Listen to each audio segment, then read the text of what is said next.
Hello বন্ধুরা, কেমন আছো?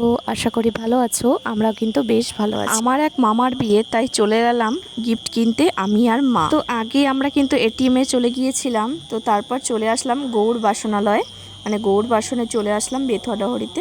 তোমরা অনেকেই চেনো। আর হ্যাঁ, আরেকটা কথা বলে দিচ্ছি, আমার কিন্তু প্রচণ্ড ঠান্ডা লেগেছে, তো সেই জন্য আমার গলার ভয়েসটা কিন্তু চেঞ্জ হয়ে গিয়েছে। তো আমরা চেয়েছিলাম কাঁসা পেতলের মধ্যে কিছু একটা নেব, তো মা বলছিল দেখ তুই কোনটা নিবি সেটাই নেওয়া হবে। তো আমি বললাম যে এখনকার দিনে তো মানুষ বালতি ঠালতি এগুলো ব্যবহার করেই না, তো তার জন্য আমি মাকে বললাম যে থালা দাও, তো থালাটা ইউজ করতে পারবে চাইলেই, পুজো টুজো তো ব্যবহার করতে পারবে বা ভাত খেলেও খেতে পারবে। তো থালাটাই দেয়া হলো।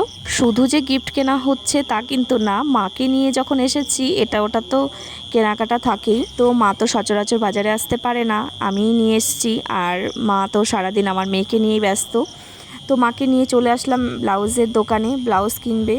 তো মা কি জানো তো, নিজে পছন্দ করে কোনো কিছুই কিনতে পারে না, মানে আমি দিদি আমরা যদি পছন্দ করে দিই সেটা একটু ভালোভাবে পরতে পারে। ব্লাউজ কেনার পর আমরা চলে আসলাম আবার শাড়ির দোকানে, মা কিছু শাড়ি কিনবে বলে। তো এখানে মায়ের পছন্দ মতো শাড়ি হলো না, তাই মা বললো যে ঠিক আছে আমি অন্য দোকানে যাচ্ছি, তুই তাহলে বাড়িতে যা। তো আমি আবার চলে আসলাম শ্রীহরিতে, মানে দেখছিলাম যে কোনো কিছু চুড়ি টাইপের কিছু যদি পাওয়া যায় তাহলে নিতাম। সত্যি কথা বলতে আমি সবসময় সিম্পল টাইপের জিনিস পরতে ভালোবাসি, সেটা ড্রেস হোক বা কোনো জুয়েলারি হোক। আমি হিজিবিজি কখনোই পছন্দ করি না আর পরিও না। তাই আমাদের বেথুয়া ডহরিতে আমাদের বাড়ির কাছে একটা শ্রীহরি রয়েছে, তো সেখানে আমি এসছি। এখান থেকে দুটো চুড়ি নেব ভাবলাম, তো আমি যা পছন্দ করছি সেগুলো আমার হাতের সাইজের হচ্ছিল না, একটু বড় হচ্ছিল। আর বড় তো নেবই না, এত টাকা দিয়ে নেব কেন, বড় নেব বলো তো। তো যাই হোক, আমার কিন্তু এই চুড়িটা বেশ পছন্দ হয়েছে, আমি এটাই নিলাম।